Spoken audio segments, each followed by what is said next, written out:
오늘이 행복한 이유? 금요일! 목소리 삑사리 났어.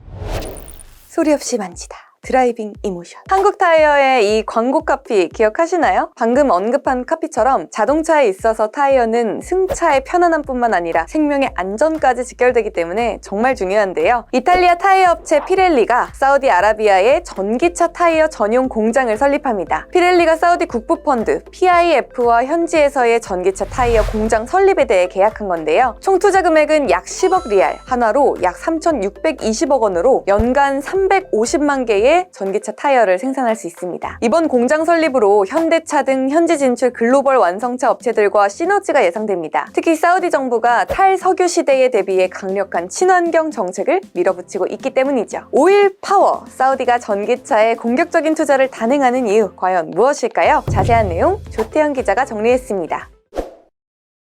오늘의 주인공은 또 한 번 사우디아라비아입니다. 최근에 윤석열 대통령이 국빈 방문을 해서 여러 가지 경제적인 성과를 내고 돌아왔잖아요. 이게 전부 다 현실화가 될지는 모르겠지만 어찌됐든 간에 사우디아라비아가 뭘 해보려고 계속적으로 노력을 한 것, 이것만은 분명한 사실로 볼 수 있겠습니다. 이번에는 타이어입니다. 이탈리아 타이어 업체 피렐리라는 곳이 있어요. 여기에서 사우디아라비아의 전기차 타이어 전용 공장, 이거를 설립하기로 했다는 소식입니다. 연 350만 개 규모라고 해요. 사실 국내 업체 금호 타이어 같은 것도 후보로 거론이 됐었는데 결국에는 이탈리아 업체가 들어가기로 했다는 소식입니다. 사우디아라비아는 석유의 나라죠. 이런 석유의 나라가 전기차에 관심을 갖는 것은 일견 들어서는 아이러니한 상황이기도 합니다. 이렇게 관심을 갖는 이유, 그거는 사우디아라비아의 경제 구조랑 관련이 있죠. 지나치게 석유 의존적인 경제라는 이 한계점을 돌파하기 위한 방안 가운데 하나라고 볼 수 있겠습니다. 이게 한계가 상당히 명확하다고 할 수 있는 경제 구조거든요. 당장 기후 위기, 그리고 이거를 극복하기 위한 탈탄소 흐름,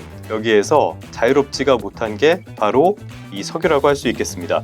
앞으로 그렇기 때문에 석유 수요는 꾸준히 줄어들 가능성이 굉장히 크다고 볼 수 있겠어요. 거기다 세계가 비용 문제나 환경오염 문제 이런 것들 때문에 석유 발전을 대부분 포기를 한 상태인데 사우디아라비아는 이거 그대로 유지하고 있거든요. 그러니까 에너지 구조부터 경제 구조 전반까지 상당히 비정상적이다라고 볼 수 있겠습니다. 이런 상황 속에서 석유 수요가 말씀드린 것처럼 실제로 빠르게 줄어들기 시작한다? 이거는 사우디아라비아 입장에서는 재앙이 될 수밖에 없죠. 당연히 이거는 사우디아라비아가 무엇보다 잘 알고 있는 사실입니다. 그렇기 때문에 이런 프로젝트, 사우디 비전 2030 같은 프로젝트를 진행을 하는 겁니다. 여기에서 제일 유명한 거는 우리에게 잘 알려진 이 네옴시티 같은 것들이죠. 이 과정에서 전기차 그리고 수소차 이런 것에 관심을 갖는 거라고 볼 수 있겠습니다. 현대차와 합작해서 전기차 공장을 세우기로 한 것, 이런 것도 여기에 일환이라고 할 수 있겠죠. 그런데 과연 이 프로젝트가 순항을 할 수 있을까요? 개인적으로 그 가능성은 그렇게 크다고 보지 않습니다. 사우디아라비아가 현대차에 앞서서 꾸준히 러브콜을 보낸 회사가 있어요. 바로 일본의 토요타입니다. 이건 로이터 기사인데요. 사우디가 꽤 예전부터 토요타에 공장을 건설해달라 이렇게 요청을 했다는 내용이에요. 그런데 이게 별로 진행이 안 됐습니다. 기본적으로 토요타가 관심을 보이질 않았거든요. 이런 문제점은 다른 기업도 마찬가지라고 할 수 있겠습니다. 이거는 사우디아라비아가 기업들을 유치하는 데 상당한 걸림돌이 될 수 있겠고요. 현대차와의 합작 공장도 끝까지 순항할 수 있을지 미지수로 보이는 부분이라고 말씀을 드리겠습니다. 왜 잘 안 되냐? 이거는 사우디아라비아의 수출 구조도 전에도 한번 보여드렸었는데 이걸 보면서 설명을 드리도록 하죠. 지금 쭉 보시면요. 전반적으로 이거는 원유, 이거는 정제원유입니다. 이만큼이 천연자원, 나머지도 대부분 천연자원들이에요. 천연자원이 수출의 대부분을 차지하고 있다는 거예요. 이거 외에는 특히 제조업이 기반이 되어야 하는 제품의 수출 비중은 거의 없습니다. 이 말은 뭐냐? 나라에서 제조업의 기반이 아주 낙후되어 있다는 뜻으로 받아들이시면 되겠어요. 실제로 사우디 경제에서 제조업이 차지하는 비중은 10% 내외 정도로 봅니다. 그런데 이 가운데에서도 절반 이상이 석유와 관련된 그런 제조업들이에요. 거기다가 이 제조업체들을 운영하는 것은 대부분 외국 자본, 외국인들입니다. 그렇다고 사우디아라비아에 인구가 많냐? 인구가 한 3,600만 명 정도 되거든요. 우리나라 인구가 5,200만 명 정도입니다. 그러니까 이거를 비교하면 그렇게 큰 시장도 아니라는 거예요. 제조업이 낙후가 돼 있고요. 시장이 크지도 않습니다.